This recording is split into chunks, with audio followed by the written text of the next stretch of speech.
Hello student, welcome to जू botany centre. I am विकास कुमार।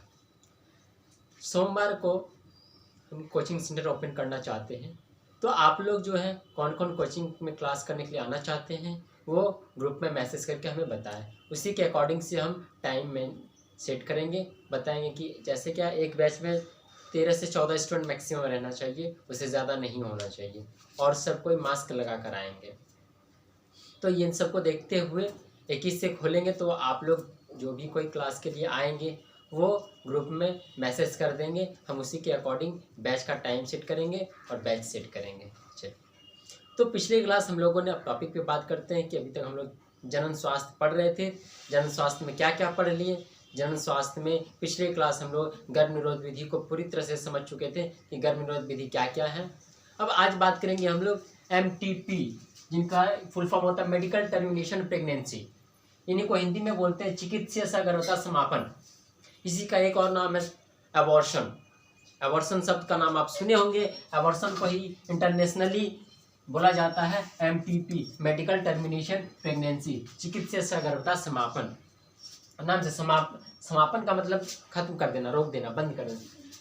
चिकित्सीय मतलब मेडिकल के थ्रू, कोई सर्जरी के थ्रू सगर्भता को रोकना ही MTP है। इसी को हम लोग एबॉर्शन अपने भाषा में बोलते हैं। देखिए, इसका डेफिनेशन समझते हैं। गर्भावस्था पूर्ण होने से पहले गर्भ का समापन को MTP कहते हैं, मेडिकल टर्मिनेशन प्रेगनेंसी बोलते हैं। कहने का मतलब है कि गर्भावस्था कितने दिन के होते हैं? 9 महीने के होते हैं। 9 महीना पूर्ण होने से पहले अगर जो बच्चे गर्भ में पल रहे हैं उसको नष्ट कर देने या समापन करना ही MTP, मेडिकल टर्मिनेशन प्रेगनेंसी कहते हैं। आगे समस्त संसार में प्रत्येक वर्ष लगभग 45 से 50 मिलियन, ये इंटरनेशनल है। इंडिया में इंडियन का अगर अंक देखा जाए तो क्या हो जाएंगे? 4.5 से 5 करोड़ जनसंख्या प्रत्येक वर्ष एबॉर्शन होते हैं। पूरे विश्व का है ये, भारत का ही नहीं कह रहे हैं। पूरे विश्व में जो है 45 से 50 मिलियन, अगर इसको करोड़ में बोले तो 4.5 से लेकर 5 करोड़ तक जो है कुल जनसंख्या एबॉर्शन करवाते हैं। वो भी कुल किसकी जनसंख्या? तो जितना प्रेग्नेंट है, एक साल में जितना भी प्रेगनेंसी का केस आते हैं उसमें से इतना केसेस जो होते हैं पूरे विश्व में अबॉर्ट करवाते हैं, अबॉर्शन करवा लेते हैं, MTP करवा लेते हैं। MTP को मादा भ्रूण हत्या भी कहते हैं। मादा भ्रूण हत्या MTP, मेडिकल टर्मिनेशन प्रेगनेंसी। भ्रूण हत्या का मतलब क्या हुआ कि जो बच्चे भ्रूण में पल रहे हैं उसको नष्ट कर देना। MTP को लेकर समस्त संसार असमंजस में है कि MTP को कानूनी और या गैर कानूनी कहें। सभी संसार जो है, लगभग समस्त संसार जो कह सकते हैं, जितने भी देश हैं सभी कंफ्यूज कर रहे हैं कि क्या करें, MTP को कानूनी मान्यता प्राप्त दे या फिर गैर कानूनी कह दें इसको। सब असमंजस में है, कंफ्यूजन में है। MTP द्वारा जनसंख्या नियंत्रण होता है। एबॉर्शन होता है तो जनसंख्या नियंत्रण हो रहा है, लेकिन इससे परेशानी भी है। क्या परेशानी है आगे देखेंगे। भारत ने 1971 ईस्वी में MTP को लेकर क्या कहें, भारत ने 1971 ईस्वी में MTP को कानूनी मान्यता दे दिए हैं। उन्होंने बोले कि MTP करवा सकते हैं, अबॉर्शन करवा सकते हैं, इससे कोई आपत्ति नहीं है। लेकिन इसके लिए कुछ उन्होंने नियम दिए हैं कि किस कंडीशन में हम अबॉर्शन करवा सकते हैं, किस कंडीशन में नहीं करवा सकते, किस कंडीशन में वो गैर कानूनी होगा, किस कंडीशन में वो कानूनी होगा। तो ये इसके लिए कुछ रूल्स दिए हुए हैं गवर्नमेंट। MTP कानूनी मान्यता दिए हैं, परंतु कुछ धर्म के लोग इसके विरुद्ध हैं। जैसे मुस्लिम धर्म में प्रेगनेंसी अबॉर्शन नहीं करवाने दिए जाते। वो बोलते हैं अबॉर्शन हम नहीं करवाएंगे। जो हमारे अल्लाह ने जो दिए हैं उनको हम नष्ट नहीं करना चाहते, वो यही कह के इनका विरोध है। MTP का वो विरोध है। MTP उस अवस्था में आवश्यक है जब मदर या भ्रूण के लिए सगर्भता हानिकारक होता है। आपको एक एमनियोसिंटेसिस बताए थे उल्ब बंधन के बारे में, कि उल्ब बंधन से ये पता लगाया जा सकता है कि जो बच्चे माँ के गर्भ में हैं उसमें किसी तरह का कोई बड़ी बीमारी तो नहीं है जो जन्म के बाद वो हानिकारक हो सकते हैं, या फिर बच्चे अगर जन्म लेंगे तो उससे कहीं माता को कोई हानिकारक तो नहीं है कि माँ मर जाएंगे, ऐसा कोई केसेस तो नहीं है। अगर ऐसा कोई केसेस होते हैं तो अबॉर्शन कर दिए जाते हैं, ताकि बच्चा आकर पृथ्वी और कह सकते समाज को गंदा ना करे, अस्वस्थ ना करे और माँ ना मर जाए। इसे लेके इसको अबॉर्शन, उस कंडीशन में अबॉर्शन करना उचित है। अगर बच्चा स्वस्थ है और उसको अबॉर्शन करवाना चाहते हैं तो वो गैर कानूनी है। बच्चा अस्वस्थ है, अगर उसको एबॉर्शन करवाना चाहते हैं तो वो कानूनी है। तो यही नियम बन दिए सरकार ने 1971 में कि कोई बच्चा अगर स्वस्थ है, माँ के घर में जो बच्चा पल रहे हैं, एमनियोसेंटेसिस से पता लगाया जाता है कि वो बच्चा स्वस्थ है, तो उसका एबॉर्शन कराना गैर कानूनी है। अगर वो बच्चा जो पल रहे हैं उसमें कोई बड़ी बीमारी है जिससे ये आने वाले समय में वो समाज में आएंगे तो समाज को अस्वस्थ बना देंगे, तो उनको अबॉर्ट करवाना जरूरी है। सरकार इसके लिए मान्यता दिए हुए है। सरकार भी चाहते हैं कि हमारा स्वास्थ्य सेक्टर जो है बड़ा डेवलप करे, हमारे देश में थोड़ा विकलांग व्यक्ति की संख्या कम हो। जिस देश में विकलांग ज़्यादा होंगे वो देश कम विकास कर पाते हैं। तो सरकार ये चीज़ को देखते हुए उन्होंने एमटीपी को सरकारी मान्यता दी है, लेकिन उसका कंडीशन भी दी है कि किस कंडीशन में ये वैलिड रहेंगे, किस समय ये गैर कानूनी नहीं होंगे। एमटीपी उस अवस्था में आवश्यक है जब मदर या भ्रूण बताए कि के लिए सगर्भता हानिकारक हो। सगर्भता के 3 माह आप भ्रूण अवस्था पर सॉरी एम्ब्रायो डेवलपमेंट, भ्रूण विकास का या भ्रूण अभिवर्धन का बारे में जब पढ़ा रहे थे हम चैप्टर 3 में, तो उसमें बताए थे फर्स्ट ट्राइमेस्टर और सेकंड ट्राइमेस्टर। जब प्रेगनेंसी का 3 महीने होते हैं उसको बोलते हैं फर्स्ट ट्राइमेस्टर, और जब प्रेगनेंसी का 6 महीने होते हैं तो उसको बोलते हैं सेकंड ट्राइमेस्टर। फर्स्ट ट्राइमेस्टर में क्या होते हैं? फर्स्ट ट्राइमेस्टर में ये पता चलता है कि बच्चे जो माँ के गर्भ में है वो लड़का है या लड़की है, इसीलिए उसको फर्स्ट ट्राइमेस्टर बोला गया। सेकंड ट्राइमेस्टर में ये होते हैं कि अब बच्चे में जो माँ के गर्भ में जो बच्चे हैं उसमें कोई एक्स्ट्रा अंग नहीं बनेंगे, कोई चीज़ बनेंगे नहीं, अब सिर्फ विकास करेंगे, वो कुछ नया चीज़ बनेंगे नहीं। मतलब बच्चे पूरी तरह से बन के यहाँ पर तैयार हो जाता है, अब उसको परिपक्व में जो टाइम लग जाए। तो फर्स्ट ट्राइमेस्टर में अबॉर्शन कराना सुरक्षित होता है, कोई दिक्कत नहीं है। अगर ऐसा दिक्कत है कि अबॉर्ट करवाना कोई चाहते हैं तो उसको फर्स्ट ट्राइमेस्टर मीन्स कह सकते हैं 3 माह के अंतर्गत उनको जो है अबॉर्ट करवा दें तो ठीक है, कोई दिक्कत नहीं है। 3 माह के बाद जैसे कि लगभग 6 माह हो जाए तो एमटीपी बहुत हानिकारक होते हैं, जिससे बच्चे भी मर सकते हैं और माँ भी बच्चे तो मरेंगे ही मरेंगे, साथ ही साथ माँ को भी मरने का केसेस बढ़ जाते हैं। तो एमटीपी कब करवाना चाहिए, कब नहीं करवाना चाहिए, किस कंडीशन में करवाना चाहिए, इसके लिए क्या कानूनी प्रावधान है, क्या गैर कानूनी है, एमटीपी है क्या, और कितने पूरे वर्ष में कितने एमटीपी हो रहे हैं पूरे विश्व में, ये सब समझे, एमटीपी की कहानी समझे। इससे एग्जाम में अगर क्वेश्चन पूछेंगे किस टाइप पर पूछेंगे कि ये पूछेंगे एमटीपी किस माह में कराना सुरक्षित होता है और किस माह में कराना घातक साबित हो सकते हैं। तो 3 महीने तक कराना सुरक्षित रहेंगे, 6 महीने तक कराना घातक हो जाते हैं। या फिर इससे ये या फिर ऑब्जेक्टिव पूछ सकते हैं कि भारत ने एमटीपी को मान्यता प्राप्त कब दिए थे? 1971 में दिए थे। और ये पूछ सकते हैं कि एमटीपी क्या है, तो ये लिख दीजिएगा, गर्भावस्था पूर्ण होने से पहले गर्भ का समापन को एमटीपी कहते हैं। समझ पाए? इनको नोट कीजिए। इसके बाद हम लोग बात करेंगे STDs, सेक्सुअल ट्रांसमिट डिजीज, इस पर बात करेंगे, वो क्या है, यौन संचारित बीमारी के बारे में बात करेंगे। चलिए इनको नोट कर लीजिए। अभी हम लोगों ने एमटीपी पर बात किए, मेडिकल टर्मिनेशन प्रेगनेंसी पर बात की। अब अगला जो टॉपिक है जिसका नाम है STDs का फुल फॉर्म हो गए सेक्सुअली ट्रांसमिटेड डिजीज, हिंदी में बोलेंगे यौन संचारित बीमारी। वो बीमारी जो सेक्सुअल इंटरकॉर्स के दौरान, कामोत्तेजना के दौरान, या फिर कह सकते हैं कि मैथुन के दौरान एक व्यक्ति से दूसरे व्यक्ति में जाए तो उसी को हम लोग बोलते हैं यौन संचारित रोग। मतलब सेक्सुअल इंटरकॉर्स के दौरान एक व्यक्ति से दूसरे व्यक्ति में जाए तो उसी को बोलेंगे यौन संचारित रोग। चलिए, जो रोग मैथुन मतलब सेक्सुअल इंटरकॉर्स द्वारा संचारित होता है, एक लोगों से दूसरे लोगों में जाता है, उसे यौन संचारित बीमारी कहते हैं। ये ऐसे नहीं फैलते, सेक्सुअल इंटरकॉर्स के दौरान ही फैलेंगे, एक से दूसरे के जाएंगे, ऐसे नहीं जाएंगे। STDs अधिकतर जीवाणु, बैक्टीरिया, विषाणु तथा प्रोटोजोवन के कारण होता है। आखिर किसी में तो ये किसी के कारण तो होता होगा, तब ये एक व्यक्ति से दूसरे व्यक्ति में फैलता है। तो जो ये बीमारी होते हैं, STDs बीमारी जो होते हैं, वो बैक्टीरिया के कारण होते हैं, वायरस के कारण होते हैं और प्रोटोजोवन के कारण होते हैं। इनके कारण ये बीमारी होते हैं। आपके सिलेबस में STDs का कौन कौन सा नाम दिया हुआ है और उनका क्या कारक है बताते हैं। पहला है क्लेमाइडिया, एक बीमारी है जो सेक्सुअल इंटरकॉर्स के दौरान एक व्यक्ति से दूसरे व्यक्ति में जाते हैं। ये बीमारी जो है किसके कारण से होता है? ये बीमारी क्लेमाइडिया ट्राइकोमैटिस एक बैक्टीरिया है, उनसे होता है। ये आगे बढ़ते हैं। ट्राइकोमोनियसिस, ये भी एक बीमारी है जो सेक्सुअल इंटरकॉर्स के दौरान एक व्यक्ति से दूसरे व्यक्ति में जाते हैं। ये किसके कारण होता है? ट्राइकोमोनास वेजिनलिस के कारण होता है। आगे पढ़ते हैं। जेनेटल हर्पस, जेनाइटल हर्पस ये भी एसटीडीज है और ये किसी कारण होता है, हर्पस सिम्प्लेक्स वायरस। ये एक वायरस है जिसका नाम है हर्पस सिम्प्लेक्स।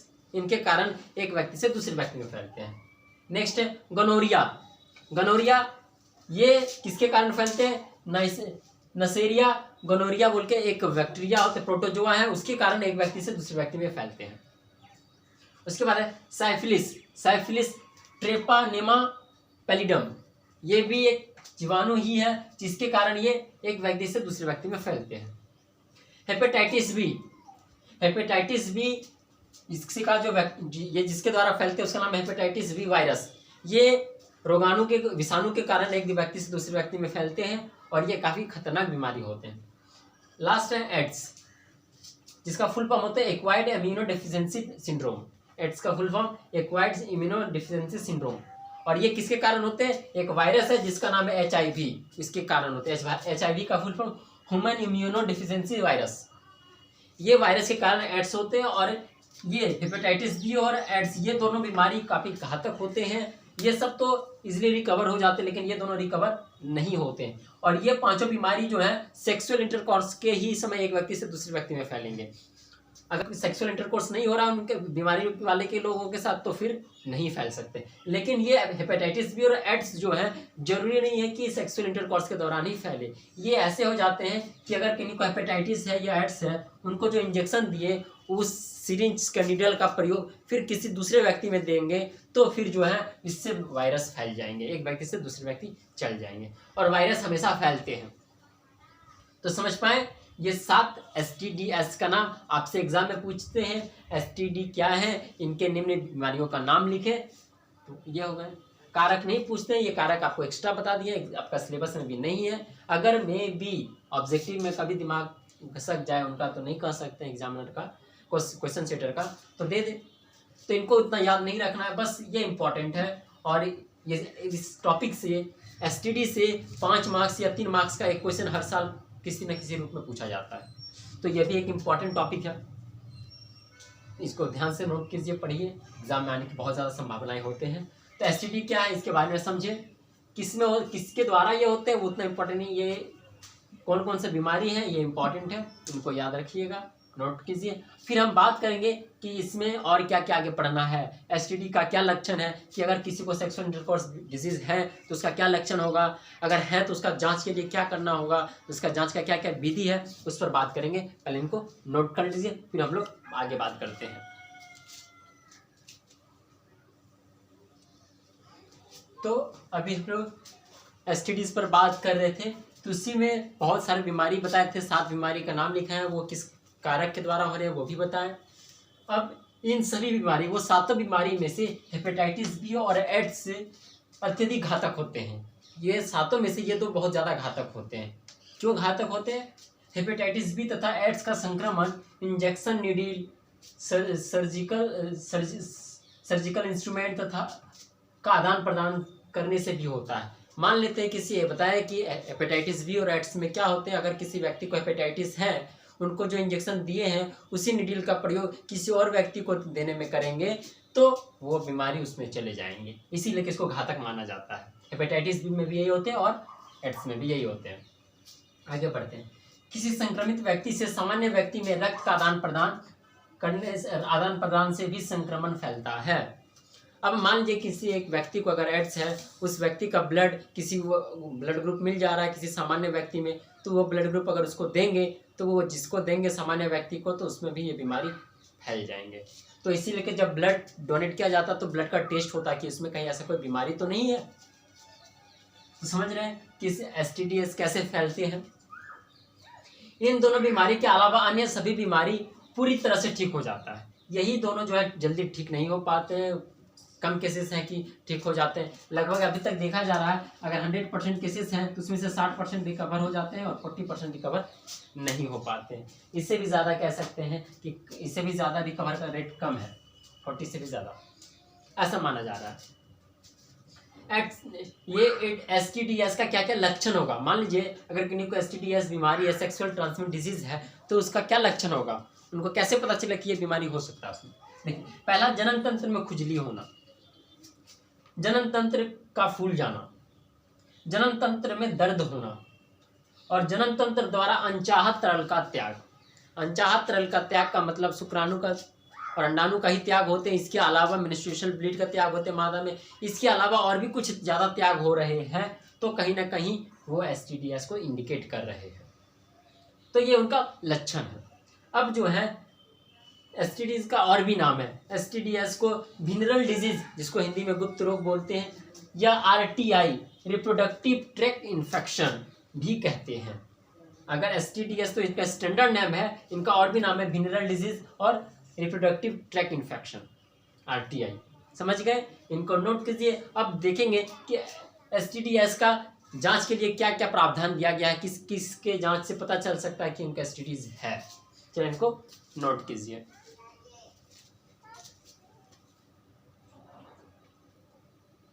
तो अब बात करते हैं जो बीमारी के बारे में पढ़ी, उसका क्या लक्षण है, उसको कैसे ट्रांसफर होते हैं एक व्यक्ति से दूसरे व्यक्ति में, वही समझे। अब देखिए, अगर समय से STDs का सही इलाज नहीं किया गया तो, अगर मान लीजिए समय से STD का उसका क्या क्या लक्षण है पता चल जाता है, अगर सही समय से उसका इलाज नहीं किया जाए तो क्या होगा, पेल्विक इन्फ्लेमेटरी डिजीज, मतलब श्रोणि क्षेत्र में बहुत तरह का इन्फेक्शन हो जाएगा। श्रोणि क्षेत्र मतलब बताया था कि श्रोणि क्षेत्र में लैंगिक जनन तंत्र पाए जाते हैं। तो श्रोणि, पेल्विक मतलब श्रोणि, इन्फ्लेमेटरी मतलब इन्फेक्शन, डिजीज मतलब बीमारी, मतलब वहाँ पे जो है श्रोणि क्षेत्र में अनेक तरह का इन्फेक्शन हो सकता है, या फिर मरा हुआ बच्चा हो सकता है। अगर इनमें से कोई बीमारी होगा किन्हीं को, वो बीमारी सही से इलाज नहीं हुआ है तो उनका हमेशा मरा हुआ बच्चा पैदा होगा। तो आज आपको पता चले कि क्यों किन्हीं में मरा हुआ बच्चा पैदा होते हैं, यही सब कारण होते हैं। STDs में कोई ना कोई बीमारी होते हैं, सही से ट्रीट नहीं होते हैं, इस वजह से उनका बच्चा हमेशा मरा हुआ पैदा होता है। और आगे बढ़, एक्टोपिक प्रेगनेंसी, ये बहुत बड़ी बात है। एक्टोपिक प्रेगनेंसी क्या है? अभी तक हम लोग जो चैप्टर 3 में पढ़े थे कि जो है गर्भावस्था कहाँ पे देखा जाता है, गर्भाशय में। भ्रूण जो है कहाँ पे विकसित हो रहे थे, गर्भाशय में। लेकिन कभी कभी केसेस क्या होते हैं कि जब उसको STD बीमारी होते, कोई इतना सारे में से कोई एक बीमारी है, उनका सही से ट्रीट नहीं हुआ, तो जो भ्रूण युग्मनज है वो गर्भाशय में ना आकर अंडवाहिनी में ही इम्प्लांट कर जाते हैं, रोपण कर जाते हैं। तो उसी को बोलते हैं एक्टोपिक प्रेगनेंसी। इस कंडीशन में क्या हो जाते हैं, या तो बच्चे को बचाया जा सकता है या तो माँ को बचाया जा सकता है। मूवी में भी कई बार सुने होंगे, उससे डॉक्टर बोलते हैं कि बच्चे को बचा सकते हैं या माँ को बचा सकते हैं। तो एक्टोपिक प्रेगनेंसी में ऐसा कंडीशन आता है। समझ पाए एक्टोपिक प्रेगनेंसी क्या है? कि वो अंडवाहिनी में रोपण की क्रिया हो जाए, गर्भाशय में ना होकर कहाँ हो जाए, अंडवाहिनी में। बांझपन, ये सब बीमारी अगर है किसी में कोई, तो उसमें ऐसा हो सकता है, बांझपन की भी अवस्था उत्पन्न हो सकती है। तथा कैंसर भी हो सकता है, कैंसर भी होने का संभावना हो जाता है। तो ये सब अगर इनका सही से ट्रीट नहीं किया गया सेक्सुअल ट्रांसमिट डिजीज का, तो क्या क्या होने की संभावना है, देखिए क्या है। पहला है पेल्विक इन्फ्लेमेटरी डिजीज, जिसको बोलते हैं श्रोणि क्षेत्र में, श्रोणि क्षेत्र का इन्फेक्शन, ये श्रोणि क्षेत्र में कोई इन्फेक्ट हो जाना, मरा हुआ बच्चे का पैदा होना, एक्टोपिक प्रेगनेंसी, अंडवाहिनी में निषेचन, ये गर्भता स्थापित होना, बांझपन, कैंसर, ये सभी बीमारी हो सकता है अगर सही से ट्रीट नहीं किया गया तो। STD का अधिक संभावना 15 से 24 वर्ष की आयु में होता है। ये सेक्सुअल ट्रांसमिट डिजीज जो देखा जाता है सबसे ज़्यादा किस एज के होते हैं, वो 15, 20, 40, 15 से 24 वर्ष की उम्र के लड़के या लड़की में ये बीमारी हो सकते हैं। ज़्यादातर यही देखा गया, ऐसे 40 वाले को भी हो सकती है, कोई बड़ी बात नहीं, लेकिन सबसे मैक्सिमम केसेस किस में देखे जाते हैं, इसी उम्र में। अब जो है STD के लिए क्या जांच, क्या क्या जांच होता है, कि उस जांच से क्या पता चलेगा कि सेक्सुअल ट्रांसमिट डिजीज है या नहीं है। तो इसके लिए जांच है, पहला है एलिसा टेस्ट। एलिसा टेस्ट द्वारा सेक्सुअल ट्रांसमिट डिजीज का पता चलता है। दूसरा है DNA हाइब्रिडाइजेशन, इसके द्वारा भी STD का जांच होता है। तीसरा है PCR, पॉलीमरेज चेन रिएक्शन द्वारा। ये 3 जांच का तकनीक है जिसके द्वारा STD सेक्सुअल ट्रांसमिट डिजीज का पता लगाया जा सकता है। अब देखिए नोट करके लिखे हुए हैं एलिसा का फुल फॉर्म। एलिसा का फुल फॉर्म होता है एंजाइम लिंक्ड इम्यूनोसोर्बेंट एसे, एंजाइम लिंक्ड इम्यूनोसोर्बेंट एसे, एंजाइम लिंक्ड इम्यूनोसोर्बेंट एसे, ये एलिसा का फुल फॉर्म है। तो समझ गए यहाँ सेक्सुअल ट्रांसमिट डिजीज पर भी पूरी तरह से हम लोग बात कर लिए। अब नेक्स्ट डे हम लोग बांझपन पर बात करेंगे, इनफर्टिलिटी, कि नर में बांझपन कैसे उत्पन्न होते हैं, मादा में कैसे होते हैं, उसका क्या उपाय है, तो उन पर नेक्स्ट डे बात करेंगे। आज यहीं तक क्लास रहने देते हैं और आप लोग जो है मैसेज करके जरूर बताइएगा कि कौन कौन क्लास के लिए एग्री है, कौन कौन यहाँ पे पढ़ना आना चाहते हैं। तो मंडे से उस तरह का हम टाइम मैनेज करेंगे, उस तरह का बैच को टाइम देंगे। ठीक है, इनको नोट कीजिए।